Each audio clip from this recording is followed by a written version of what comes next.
자, 오늘 또 선생님 오셔가지고 이야기를 또 나눠볼 텐데 이번 해에 나온 수능 특강이 있는 내용을 가지고 국어 비문학. 안녕하세요. 잘 지내셨나요? 방금 수업이 끝나가지고 힘이 없어서 어쨌든 내가 아는 범위 내에서 최선 다해볼 거고. 네.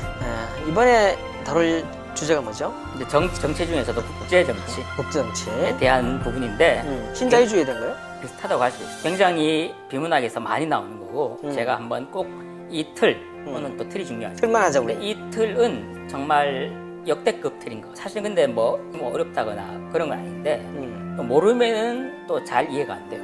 그러니까 한번 정리해 두면은 앞으로도 많이 나올 거라고 이건 분명히 제가 말합니다. 국제정치에서 네, 맞습니다. 과연 도대체 무엇을 들려주실지 자 한번 네. 시작해 볼까요?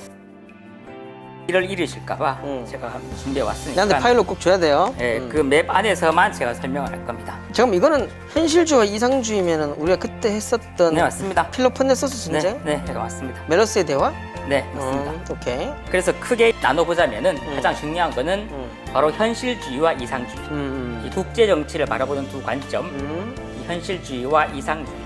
이상주의는 근데 자유주의라고 말해요. 이 차이점은 제가 나중에 말했다. 현실주의와 자유주의 이렇게 두 가지가 있다라고 생각을 하시면 돼요. 다시 자유주의는 이상주의라 말할 수 있고 네. 이상주의는 자유주의라고 말한다. 네. 그렇게 말하니까 어쩔 수 없는 거고 그러면. 네. 근데 사실 중요한 건 현실주의가 뭔가를 알면은 현실주의가 아닌 거는 다? 이상주의일 수도 있고 자유주의일 수도 있고 뭐 그런 거예요. 이게 워낙에 강한 패러다임이기 때문에 이거를 듣고 나면은 나머지는 이게 아닌 거구나. 자연스럽게 알게 되실 거예요. 그래서 사실 이거는 뭐 들으면은 뭐 직관적으로 사실 이해가 잘 되는 편인데 정리를 해두는 게 중요합니다. 이게 또 정리를 안 해두면은 헷갈려요. 이 현실주의, 이상주의한 틀을 이번에 고3 문제에서는 환경 문제, 파리조약 같은 거기에 적용을 시켰거든요. 파리조약 교토 프로토콜 뭐 이런 거? 그걸 알고 적용하면은 바로 문제가 없거든요. 오케이, 알겠어요. 현실주의부터 설명하자면은 이거는 뭐 간단한 리얼리즘이죠. 영어로는. 근데 한마디로 말해서 힘, 파워, 힘이 중요하다. 힘으로 다 설명 가능하다는. 디폴트 값은 국가와 국가 사이에 마치 홉스가 인간과 인간 사이에는 디폴트 값이 투쟁이다라고 말한 것처럼 많이 투쟁. 현실주의도 국가와 국가 사이의 디폴트 값은 결국 투쟁이다, 분쟁이다. 국력이라는 거예요, 국력. 그 반면에 이상주의는 디폴트 값은 협력이다라고 나중에 할 겁니다. 그래서 가장 중요한 거는 핵심 포인트는 이거예요. 국제사회에서 과연 국가와 국가 사이에 협력이라는 것이 가능하냐, 가능하지 않냐 이걸로 갈리는 거예요. 협력이 가능하다면 이상주의. 그렇죠. 협력이 안 된다면은 그 현실주의죠. 그럼 당연히 현실주의에서는 협력은 불가능하다. 굉장히 비관적인 그런 이론, 비극적인 이론. 그래서 결국은 힘이 가장 중요하다는 건데 그 힘이라는 것은 물리력, 그러니까 무력입니다. 군사력. 우리가 요즘 말하는 뭐 소프트 파워 그런 거 아니에요. 문화적 힘 그런 거 아닙니다. 군사력입니다. 군사력. 근데 군사력을 중요시한다고 생각하니까 뭐 사람들이 굉장히 그렇게 군사력을 중요시하는 게 굉장히 이기적이네. 굉장히 뭐 싸우는 거 좋아하고 그런 거구나 이렇게 생각하기 쉬운데요. 이게 이거는 생존을 위한 겁니다. 우리가 살기 위해서 마키아벨리가 피렌체의 생존을 위해서 힘을 길러야 된다. 그리고 그 힘을 기르기 위해서는 때로는 도덕적이지 않은 수단을 써도 된다. 라고 말하는 것처럼 사자의 야만성과 그다음에 여우의 교활함.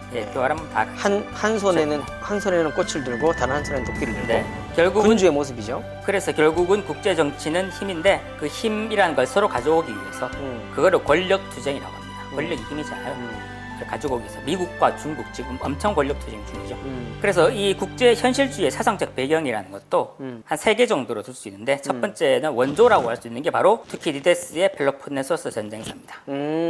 투키디데스가 서문에서 이렇게 얘기했죠. 앞으로 어느 누구도 왜 헬라스인들 사이에서 이렇게 큰 전쟁이 일어났는지 묻지 않도록 내가 말하겠다. 바로 그 전쟁의 원인은 아테나이의 야망, 스파르타의 두려움. 그 두 가지다. 스파르타의 두려움에 대해서는 우리가 이미 말했었죠. 스파르타가 원래는 그 1등이었는데 맞습니다. 1등은 항상 그 2등이 치고 올라올 것을 맞습니다. 두려워하고 있다. 뒤통수를 칠 걸 두려워하고 있다기 때문에 아테네는 1등이 되고 싶은 야망이고 그렇죠. 스파르타는 1등을 지키고 지키지 못할 거라 하는 두려움 때문에 맞습니다. 이 전쟁이 생겼다. 네. 그리고 힘이죠. 노량이라는 그 네, 영화 그 명나라가 이미 이겼는데 굳이 우리가 희생을 하면서까지 일본 애들 그냥 가게 내버려 두자. 그렇죠, 그렇죠. 그러니까 그때 이순신이 아직까지 모르고 있냐고. 음. 그러니까 아직까지 마지막까지 돌아가시면서까지 말하는 게 절대 이 전쟁은 이렇게 끝나서는 안 된다. 끝까지 몰아붙여서 하나까지 다 작살내고 끝내야지 절대 이렇게 끝내서는 안 된다. 네. 이렇게 끝내면은 나중에 얘들은 또 우리를 얕보고 있으니까 완전히 학을 띠게 완전히 우리의 국력이 강하다는 모습을 보여주고 끝내야 된다. 그래서 결국에는 돌아가시면서 했던 말조차 결코 이런 식으로 끝내서는 하고 돌아가셨거든요. 안 그렇죠. 된다는 말이죠. 네. 결국 국력이 중요하다는 거예요. 맞습니다. 자, 그래서 어떤 그런 부분도 결국 국제 정치의 어떤 힘이 결국은 가장 크게 작용한다는 것을 그 이순신 장군께서 정확하게 간파를 하신 거죠. 멜로스의 대화에서도 그 바로 이 현실주의의 전형적인 사례로 정치학에서 교과서에 등장하는 게 아테네 테이시아스 장군이 인간관계에서 정의라는 것, 그거는 힘이 대등할 때나 통하는 거지. 강자는 오사는 것을 당연히 할 수, 약자는 무슨 일을 당하든 거기에 순응해야 돼. 힘이 대등하지 않은 상황에서 정의는 한갓 낱말에 지나지 않는다. 그 멜로스가 계속 정의를 말하고 뭐 정의란 무엇인가인 것처럼 이게 너희들이 이렇게 하는 게 당연하냐, 힘센 애가 이렇게, 사실 온라인 게임이나 아니 모든 현실에서 본다면 결국에는 이게 그렇게 말하는 사람들은 항상 약자이고 그렇죠. 그리고 강자한테 뭐 도덕을 요구하는데 사실 이 도덕이라는 거 삶아 먹으라 그래 이런 말이잖아요. 그렇죠. 네. 이 멜로스인들의 대화가 어떻게 보면 이상주의의 전형적인 사례에서 보편적인 선이라는 원칙이 지켜져야 되지 않나. 말하자면 위기에 처한 사람은 누구나 공정한 처우를 받아야 하죠.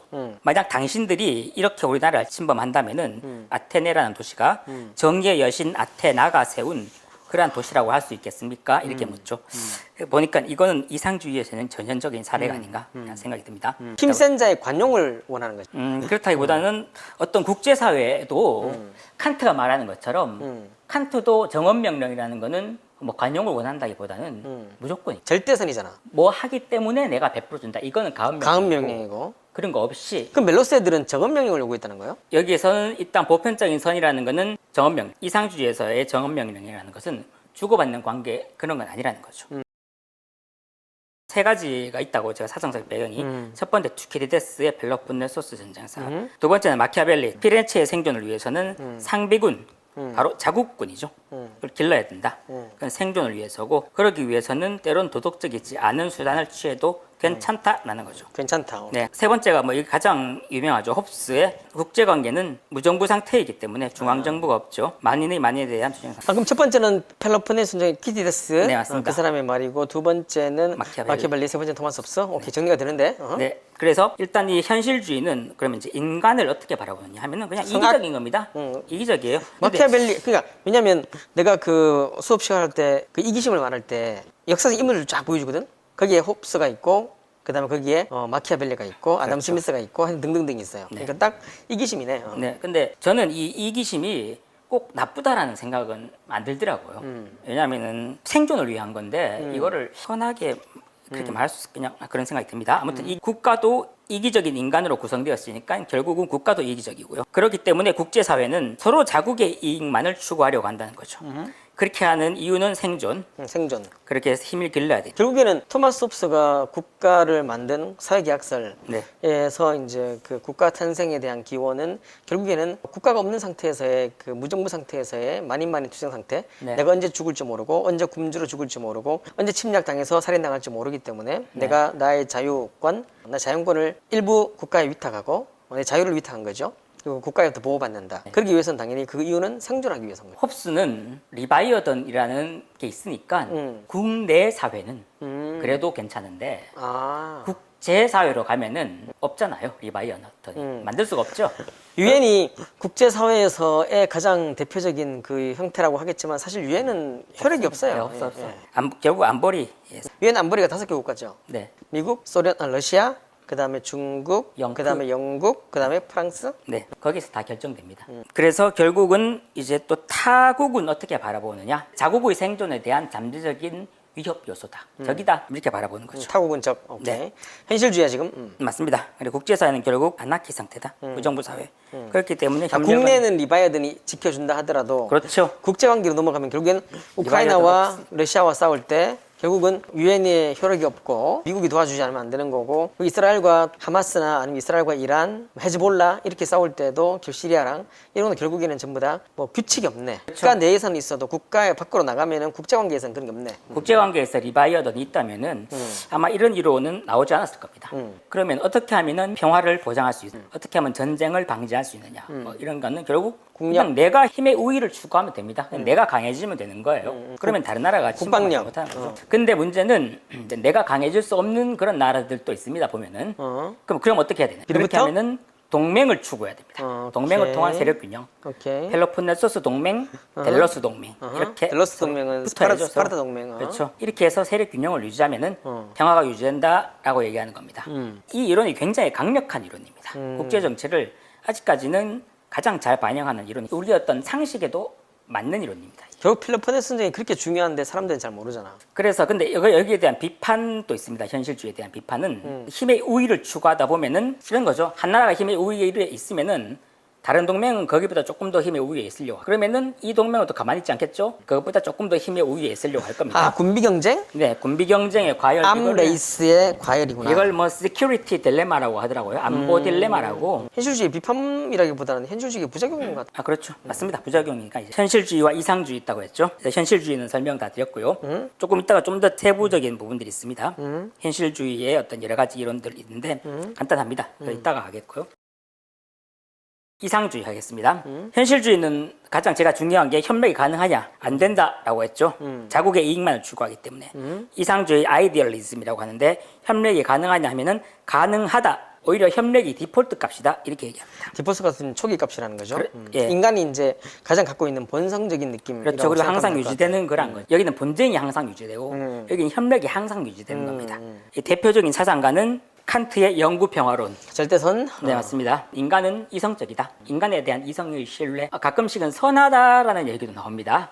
내가 쭉 칸트를 공부해 본 결과 그 기독교에 대한 칸트적인 부분이 의사가 안 한다면은 칸트에게 적은 명령은 곧 양심이 양심. 양심적으로 네가 그럴 수 있냐? 네, 양심적으로 강하다고 약한 사람을 굴하게 할 수 있냐?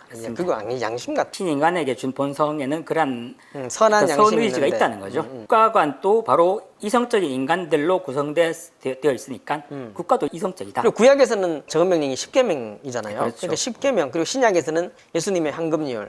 너가 타인에게 받고 싶지 않으면은 너는 타인에게 그렇게 행해서는 안 된다라는 그 개념, 그게 결국에는 양심으로 본다면은 양심적으로 너가 그렇게 네가 싫은 거 어떻게 다른 사람한테 강요하냐? 뭐 이런 느낌이 좀 강하죠. 네. 그렇죠. 그렇게 이성적이니까 결국은 협력이 가능한 거죠. 서로 대화하고 협력해서 문제를 해결할 수 있다는 거. 평화보장 방안도 현실주의는 내가 힘을 기르거나 안 되면은 힘이 센 애한테 빌붙거나 두 가지인데 이상주의에서는 평화보장 방안은 바로 국제법, 이상주의는 어떤 유토피아를 일단 좀 설정하고 하는 거기 때문에 국제기구 유엔 강력한 유엔이라는 기구가 있으니까 또 나토. 이걸 통해서 해결하자라는 거죠. 지금 해결이 된다라는 얘기가 아니라 그런 걸 추구하자라는 추구하자. 네. 지금 추구되고 있는 거는 현실주의고 네. 이상주의는 그 이상을 추구하자. 네, 맞습니다. 근데 사실 또 이게 전혀 터무니없는 얘기는 사실 또 아니거든요. 생각해보면 우리가 국제기구와 국제법을 전혀 무시할 수 있냐 그러면은 그건 또 아니에요. 나름대로 또 그런 것도 있습니다. 전혀 터무니없는 얘기는 아니라는 거예요. 이게 끝입니다. 근데 제가 국제 관계를 바라보는 두 가지 관점이 있다고 했죠. 현실주의, 이상주의. 이게 가장 중요합니다. 근데 최근에 제3의 이론이 나왔어요. 이 제3의 이론이 이게 1990년대, 굉장히 최근이죠. 그래요? 처음 들어보네요. 왜냐면은 지금 이 현실주의 같은 경우에는 펠로폰네소스 전쟁이란 지금으로부터 몇천 년 전이거든요. 2000년 전이죠. 이상주의도 이것도 굉장히 역사가 오래됐고. 르네상스 때니까. 블루가 1990년대에 나온. 그러니까 따지고 보니까 그 현실주의의 펠로폰네소 전쟁도 기원전이고 또 마키아벨리도 르네상스고 토마스도 프랑스 혁명 전이기 때문에 전부 다가 1600년대 이전에 있었던 거의 변한 게 없이 쭉 이어오다가 네. 1900년 되면 굉장히 최근 건데. 1990년 제가 대학교 때 났습니다. 와. 저도 이걸 모르는 이유가 제가 대학교 때 이런 이론이 없었거든요. 근데 나도 이게 난도 없었지. 이게 비문학에 지금 많이 나오는데 교과서에 실리지 않는 이유가 고등학교 교과서가 가장 보수적입니다. 정말로 이게 시간의 세례를 받아서 이게 정말 굉장히 강력한 틀이다라고 인정되기 전까지는 컨센서스가 되기 전까지는 실리지 않아요. 그럼 정규 교과정이 없는데 낼 수 있단 말이에요? 그렇죠. 예, 굉장히 자주 나옵니다. 간단한데 자주 나옵니다. 뭐 어려운 건 아니고. 구성주의는 뭐냐면 이런 겁니다. 구성주의라고 해요, 그걸? 예, constructivism이라고 하죠. construct가 구성하다. 구성하다라는 건 뭐 만든다라는 뜻입니다. 뭐 만들기 나름이다라는 건데 주로 기능주의라고 하죠. 요즘에 이 구성주의라는 게 비단 이 정치학뿐만이 아니라 지금 과학 철학에서도요 가장 최신 이론이 사회 구성주의라는 이론인데 이 사람이 이제 토마스 쿤의 계승자들입니다. 아, 그래서 종래 과학관이라는 거는요 과학이라는 거는 이제 자연을 우리가 객관적인 눈으로 바라보고 그 바라본 관찰과 실험의 결과를 바탕으로 우리가 이론을 만들어낸다. 우리가 이때까지 이렇게 생각을 했었거든요. 그런데 토마스 쿤이 나오면서 어떻게 말을 했냐면은 그게 아니라 인간은 처음에 일단 패러다임이라는 이론이죠. 이론을 먼저 만들어. 근데 그 만드는 이론은 과학에 의한 건 아니야라는 거. 이렇게 말하는 거예요. 지동설도 중세가 끝났으니까 그런 게 나올 수 있었지. 그리고 프톨레마이오스의 천동설이 이 정상과학이 되다 보니까 너무 덕지덕지해서 한번 그림 보시면은 청해괴망측합니다. 때가 되어서 나왔다. 아니면 때가 되어서 나온 것도 있고 이게 너무 복잡하니까 그러니까 프톨레마이오스의 천동설 같은 경우는 일단 주전원이라는 걸 설정을 하거든요. 지구가 중간에 있고 태양이 돌고 수성 돌고 근데 그런 게 또 그것마저 또 설명이 안 되니까 또 다른 가정을 붙은 게 붙이죠. 예. 도는 것 중에서 또 이신문이라고 자기들끼리 또 돌아요. 보니까 엄청 복잡한 거예요. 코페르니쿠스가 지동설을 내놓으니까 그게 싹 사라지고 엄청 단순한 그림이 나온 거예요. 이런 게 이제 미적 판단, 심미적으로 아 이거 굉장히 단순한데도 설명력이 있네. 오크면 면도날. 처음에는 이렇게 받아들인다는 겁니다. 혁명기에 이렇게 받아들인다는 거죠. 처음에는 나중에 그게 단순하게 탁 예. 한 방으로 끝낼 수 있는 뭔가 그 이렇게- 영웅을 찾고 그리고 지금의 사회적이라는 걸 과학적이라는 것과 구분해서 생각. 왜냐하면 과학적이라는 것은 자연의 원칙이고 사회적이라는 것은 인간들이 자기들끼리 생각한다는 거거든요. 그걸 구분해야 된다. 이때까지는 과학이라는 것은 그 자연 그대로를 말하는 설명하는 거라고 생각했는데 토마스 쿤이 나오면서 그게 아니라 과학 이론이라는 것은 처음에 시작할 때는 인간들이 자기들의 어떤 그런 시대적 상황이라든가 사회적 합의에 의해서 자기들끼리- 과학을 만들어 맞습니다. 선택을 네. 했다는 거네요. 근데 그게 정상과학이 되면은 정교해지죠. 굉장히 정교해져서 그러니까 그 코페르쿠스의 지동설이 나온 것도 사실 중세 말기에 중세가 끝났을 때니까 네, 그런 게 그때니까 나왔을 나왔지. 수 있어요. 과학의 태동기가 돼서 나온 것이지. 코페르쿠스가 만약 그 중세의 스콜라 철학이 계속 강하게 100년, 200년 더 있었으면은 몰라. 코페르쿠스는 아예 나타나지도 않았을 사람이었다. 맞습니다. 아, 과학과 사회가 분리된 게 아니고 일단 문화 결정론과 기술 결정론이 좀 섞이는 느낌이네요. 그러면 뭐 그렇게 뭐 비과학적으로 바뀌었다고 해놓고선 뭐 이제 와서는 또 그게 과학적으로 진리라고 얘기하느냐 이렇게 또 물을 거 아니에요. 그거는 지금 지동설이 정상과학이 되었기 때문입니다. 정상과학이 된 상태에서는 발전을 한다는 겁니다. 정확하게 정상과학이 되면은 이제 그때부터 막 진로에 접어들었기 때문에 맞습니다. 대로에 그러니까 정상과학이 안 되었으면 또 다른 이론이 나왔을 수도 있고 그 당시에 당대 시대상을 반영한다는 거네. 네, 진화론과 비슷합니다. 진화론도 보면은 처음에 어떤 돌연변이가 여러 가지 있는데 그 중에서 성공한 것만 남거든요.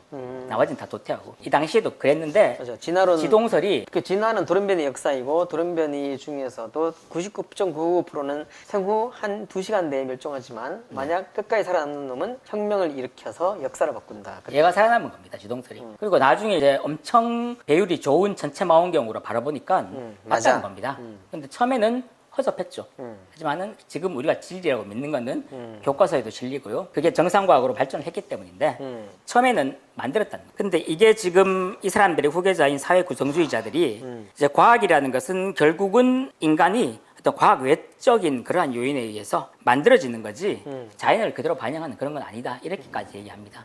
결국은 인간이 만들기 나름이다라는 겁니다. 과학을 사회가 만든다. 그게 구성주의예요? 그렇죠, 그게 맞습니다. 정치랑 뭔 상관이에요? 네. 사회 구성주의가 그렇다는 거고 제가 정치에서의 그냥 예. 얘기해 본 겁니다. 나는 이거 또 천왕성 지동설이 이게 뭔 상관이에요? 제가 이제 좀 받아들이기 힘드실까봐 저도 이거 받아들이기 힘들었고 나 이제 이해가 돼. 기술 결정론과 문화 결정론을 본다면은 기술이 문화를 만들었냐, 문화가 기술을 만들었냐, 뭐 결국에는 이거네. 지금 구성주의는 문화가 기술을 만들었다, 과학을 만들었다 이렇게 되는 거니까 그 문화의 시대상에 따라서 과학이 어떻게 변하는지 그걸 이제 따지게 되었다니까 결국에는 문화 결정론에 살짝 좀 가까운 느낌이 좀. 그럼 제가 이제 한번 말씀을 드려보자면은 결국은 구성주의는 이런 얘기, 현실주의와 이상주의를 다 까는데 왜 까냐 하면은 이게 인간 본성 논쟁이라는 겁니다.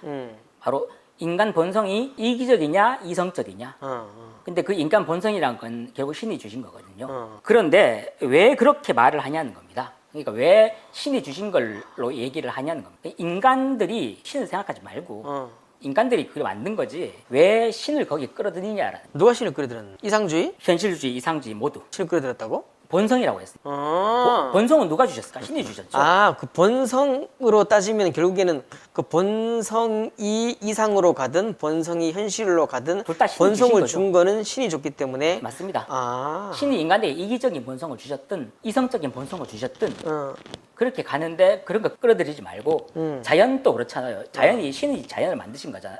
뭐 진화가 만들었든 신이 만들었든 자연이라는 건 신이 만드신 거잖아요. 근데 범신이든 아니든 어쨌든 토마스 쿤은 생각 그런 겁니다. 왜 신이 주신 거를 자꾸 보려고 하느냐라는 거죠. 인간이 만든 건데 그렇게 그 정성과학에 따라서 나중에 그 피라미드에 따라서 정성과학자들은 거기에 갖다 붙이는 것뿐인데 왜 신이 주신 걸 자꾸 먼저 보려고 하느냐, 이게 불만인 겁니다. 순서가 바뀐 겁니다. 본성을 시작으로 이제 이렇게 나눠지는데 본성을 준 게 신이기 때문에 그걸 왜 먼저 따지냐. 예, 맞습니다. 그래서 사실 그런 정해진 본성 같은 거는 없다는 겁니다. 이게 왜 등장했냐면은 1990년대 초에 이제 소련이 붕괴되면서 현실주의와 이상주의로는 소련의 붕괴를 잘 설명하지 못했다라고 생각하는 일군의 학자들이 생겨났습니다. 물론 현실주의자들과 이상주의자들도 자기들은 거기에 대해서 설명을 할 겁니다. 근데 이게 좀 미흡하다고 생각하는 사람들이 있었습니다. 현실주의자들은 미국이 힘이 세니까 그렇지 이렇게 설명했겠죠. 이상주의자들은 결국은 우리가 국제기구를 통해서 합의를 이끌어냈기 때문에 국제기구가 힘을 발휘했으니까 그렇지 라고 하는 건데, 구성주의는 그렇게 거시적 담론으로 말하는 게 그러니까 어떤 하나의 이론으로 전체를 다 설명하려는 게 너무 모더니즘적이다 이렇게 얘기하는 겁니다. 철학에서 모더니즘이라고 부르죠. 하나의 이론으로 모든 걸 다 설명하려는 거대 담론, 거시적 서사에서는 포스트 모더니즘 미시서사고. 맞습니다. 그러니까 모더니즘은 답을 한 가지 있다라고 생각하고 그 답에 맞추는 거잖아요. 네, 그렇죠. 그러니까 이성이라는 걸로. 왜 다양할 수 있다는 걸 인정하지 않아? 왜 인정하지 않지? 라고 불만인 겁니다. 그럼 혹시나 제3의 그 이론이 다원주의예요? 결국은 좀 포스트 모더니즘적이라는 생각은 저는 드는데 나도 결국 그게 들었거든. 얘기하자면 이런 겁니다. 인간이라는 거는 선할 때도 있고 악할 때도 있어. 이성적일 때도 있고 이기적일 때도 있어. 이렇게 얘기하는 겁니다. 따라서 국가도 선할 때도 있고 악할 때도 있지 라고 얘기하는 겁니다. 그러면은 중요한 건 이겁니다. 어떨 때 선하고 어떨 때 악한데 이게 결국은 궁금한 건데, 그게 바로 현실주의와 이상주의가 거시적 담론이라면은 구성주의는 미시적 담론이라고 얘기하는 이유가 그게 바로 상호작용, 국가 간의 상호작용. 지금 이해가 잘 안 되실 건데 나중에 제가 예를 하나만 들면은 그냥 그걸로 바로 이해가 되실 겁니다. 관계가 중요하다는 겁니다. 낙인 이론. 우리가 사회학에서 거시적 이론을 얘기할 때는 기능론과 갈등론이랍니다. 기능론은 막스 베버, 사회가 조화를 이룬다. 대화, 협력. 갈등론은 마르크스, 분쟁이다. 이렇게 얘기하는데 거기에 대해서 반대하는 미시적 이론은 낙인 이론이랍니다. 스티그마. 결국은 우리가 두 나라 관계에서 저 나라를 우리가 어떻게 낙인을 찍느냐에 따라서 그 낙인이라는 게 좀 더 좋게 말하면 정체성, 아이덴티티, 정체성을 중요시합니다. 지금 이 사례를 들면은 다 지금부터 낙인이 프레임을 씌운다 할 수도 있겠네. 맞습니다. 다 이해하실 겁니다. 첫 번째 사례는 우리나라와 일본의 관계 한번 생각해 볼게요. 우리나라가 일본을 어떻게 생각합니까? 죽일 놈이지. 예, 나쁘게 생각하죠. 그거는 바로 우리나라가 일본을 어떻게 바라보는가. 우리가 나라가 일본이라는 나라를 어떻게 낙인을 찍었는가. 일본을 어떤 존재로 규정하는가. 쪽발이로 낙인을 찍었지. 그러니까 우리나라에게 있어서 일본이라는 나라의 정체성은 뭔가라는 거죠. 잔혹하고 이기적이고. 그런데 그거는 그렇게 우리가 낙인을 찍은 이유가 바로 뭐냐면은 관계. 상호작용, 역사라는 겁니다. 예. 우리가 이때까지 일본과의 상호작용, 수천 년간의 상호작용을 생각해 봤을 때 우리가 일본을 그런 정체성으로 바라볼 수밖에 없다는 겁니다. 절대 좋게 바라볼 수는 없지. 그렇죠. 하지만은 과연 다른 나라들 우리나라가 일본을 바라보는 것처럼 그렇게 바라볼까? 뭐 멕시코, 뭐 아니면 캐나다 그런 나라. 동남아시아만 해도 조금 다르던데. 예, 그리고 아니면 뭐 이란, 이라크 관심이 없어요. 아예 일본에 관심조차 없고 아니면은 굉장히 좋게 바라봅니다. 사실은 제가 이거 정확하게 말씀드리자면은. 일본을? 예, 일본 국제사회에서 일본을 굉장히 좋게 바라봅니다. 우리나라보다? 일본은 이미 한 1500년대부터 저거 아세요? 메이주신? 그 임진왜란 때 일본이 우리나라에 침략했잖아요. 그때 포르투갈의 그 가톨릭 선교사들 많이 들어온 거 아세요? 그때 이미? 맞습니다. 이미 많이 받아들였어요. 메이주신? 아니에요. 메이주신 이전이잖아, 임진왜란이. 많이 이전이죠. 메이주신은 1900년대고 그러니까, 임진왜란은 1400년대. 근데 벌써 개화가 됐다는 거예요? 벌써 받아들였습니다. 왜냐면은 한번 지도를 보면 알 수 있어요. 중국에서 똑바로 가면은 일본이고 우리나라로 가려면 약간 이렇게 안쪽으로 좀 이렇게 들어와야 됩니다.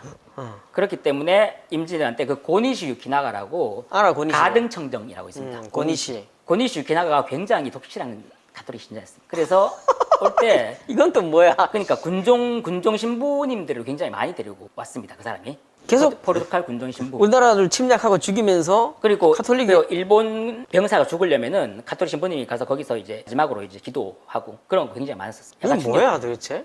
그러니까 일본은 그만큼 개화가 빨랐고 음. 포르투갈도 그러니까 일본을 굉장히 좋게 생각합니다. 근데 나쁘게 생각할 이유가 없어요. 서로 그 두 나라 간의 상호 관계는 좋다. 우리나라와 그 상호 관계와는 다른 거예요. 그러니까 우리나라와 일본만 관계가 그렇게 특이하지 다른 사람이 볼 때 한국이나 일본이나 뭐 별로 상관없다. 관심이 없거나 아니면 좋거나 뭐 이런 겁니다. 굳이 나쁘게 생각할 이유가 없는 거예요. 아, 그런데 만약에 일본이 과거사를 반성한다면 앞으로 이 상호 관계는 또 바뀔 수 있다는 겁니다. 그러니까 구성주의의 가장 중요한 거는 고정된 것이 없고 아, 변할 수 있다. 포스트 모더니즘이네. 네, 맞습니다. 그래서 결국은 이 정체성이라는 거요. 이거는 인간 내부의 좀 관념적인 거고 현실주의에서 말하는 그 무력이라는 건 인간 외부에 있는 실제하는 거죠. 그게 좀 틀린 겁니다. 그게 좀 다른 점이에요.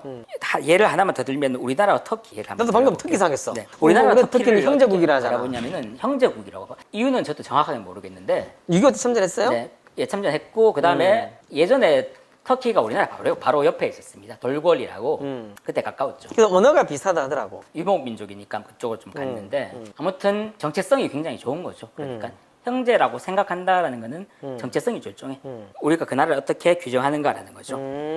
근데 뭐 어떻게 프레임을 맞습니다. 세우는가. 근데 또 이것도 바뀔 수 있는 거죠. 그렇지. 앞으로 어떻게 되느냐에 따라서. 평화 보장 방안도 전쟁이 일어나는 이유는 상대를 적이라고 규정했기 때문에 그래서 전쟁이 일어나는 거니까 해법은 그냥 프레임을 바꾸면 된다는 우호적인 상호작용, 우호적인 관계를 맺으면 되는 거야. 이렇게 얘기하는 겁니다. 아, 그럼 근데 그때마다 항상 달라질 수 있다는 거네. 네, 맞습니다. 근데 이게 약간 조금 처음에는 이게 무슨 이렇게 생각할 수가 있는데 이게 곰곰이 생각해 보면 그런 거예요. 나 궁금한 점이 한 게 있네. 네. 그러면 국력을 안 길러? 아, 싸움은 아예 없는 싸움도 있잖아. 네, 그렇죠. 맞습니다.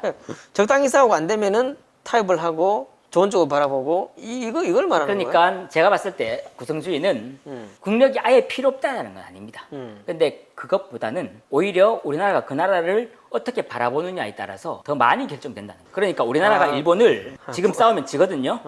근데 우리가 일본 싸움을 지고 우리나라가 아예 침략을 자체를 못해요. 육군은 우리가 강하지만 갈 수가 해군이 없어요. 네. 하니까 서로가 못 오는 거잖아. 가까이 다가갈 수가 없어요. 그럼 일본도 우리나라하고 침략하고 우리나라도 일본을 침략할 수 없잖아. 그러니까 우리나라는 일본을 침략해봤자 일본의 그 영토를 못 밟는 거고 일본은 우리나라 영토를 밟아봤자 육군한테 바로 깨지는 거고. 우리나라가 일본을 침략하려고 한다면은 아마 침략하려고 할 시점 되면은 아마 우리나라의 해군과 공군은 제 개인적인 생각입니다. 다 괴멸 상태에 이미 들어갔을. 그러면 우리나라가 일본을 무서워해야 되죠. 그리고 함부로 덤이면 안 되죠. 근데 우리나라는 일본을 엄청 까거든요. 세계에서 유일하게 일본을 아래로 보는 나라 중에 한 나라구나. 그럼 현실주의로서 봤을 때 우리나라는 한미일 동맹으로 붙어야죠. 그리고 그게 우리나라의 살 길입니다. 하지만 우리나라는 일본을 엄청 까거든요. 얕보지. 그러니까 구성주의가 하는 생각은 힘이 전혀 필요 없다라기보다는 그것만으로 설명할 수 없는 그 정체성이라는 게 있다는 얘기입니다. 뭔지 알겠어. 정신적으로. 그리고 그건 근데 변할 수도 있다. 그러려면 어느 정도 국력을 갖고 있어야지. 뭐 그렇지. 그렇겠죠. 그렇다고 전혀 국력을 하지만 모르겠어. 어떻게 역사에서 보면은 우리나라 육군이 강하기 때문에 일본이 우리나라를 침략해봤자 육군에서 깨지는 걸 알기 때문에 걔들도 어느 정도는 두려워하고 있는 거고 그런 생각으로 일본도 우리를 생각하고 있을 수도 있고. 근데 이런 것도 있더라고요. 그 2차 대전 때 그 특히 뭐 영화에서 보면은 폴란드 그 피아니스트라는 영화도 있죠. 보면은 독일이 폴란드한테 뭐 엄청 그때 폴란드가 착살났잖아. 완전히 깨졌어. 폴란드를 가장 먼저 침략했지. 예, 그래서 진짜 뭐 깨진 정도가 그리고 피아니스트에 나오는 그 쇼팽의 발라드 1번 참 완전 비참하게 작살이 났잖아 그냥. 근데 그렇게 보면은 힘에서는 거의 이제 뭐 폴란드는 없어졌거든요. 그런데도 이게 끝까지 대항하는 사람들이 있더라고요. 레지스탕트. 예, 맞아. 레지스탕스를 끝까지 대항하더라고요. 그러면 사실 그거는 현실주의로는 좀 설명이 좀 안 되거든요. 사실 레지스탕트들이 힘이 그렇게 세진 않았어. 그냥 저항만 하고 살짝 한 방씩 잽을 날렸지. 진짜 제대로 그 밀고 들어간 건 연합군에 가서 그렇지. 그렇죠. 그냥 이렇게 보면 대포 가지고 와가지고 몇 방 때리니까 그냥 다 괴멸되는 거죠. 하지만 그 사람들은 죽을 때까지 그렇게 하겠다는 거예요. 이런 거 보면은 끝나고 레지스탕트에 대한 레지스탕트 했던 사람들은 또 그만큼 위대하게 또 칭송받았어. 뭐 그건 그렇지만은 모르겠어요. 저도 물론 그렇게 해야 되겠다는 생각이 드는데 과연 제가 그런 입장에 처해진다면은 할 수 있을까 라는 좀 이렇게 겁은 납니다. 힘의 논리만으로서는 설명할 수 없는 없는 그 무언가. 그런 부분도 있는 거죠. 그런 부분들 제3의 그래서 이제 뭐 일단 현실주의, 이상주의 이것만으로도 사실은 엄청 굉장히 중요한 틀인데 기능주의가 이제 많이 비문학에서 나오니까 이것도 어떤 건지는 어느 정도 감을 잡으셨을 거라고 저는 충분히 설명을 했다고 생각합니다. 거의 정치학의 포스트 모더니즘을 할 수 있겠네요. 네, 맞습니다.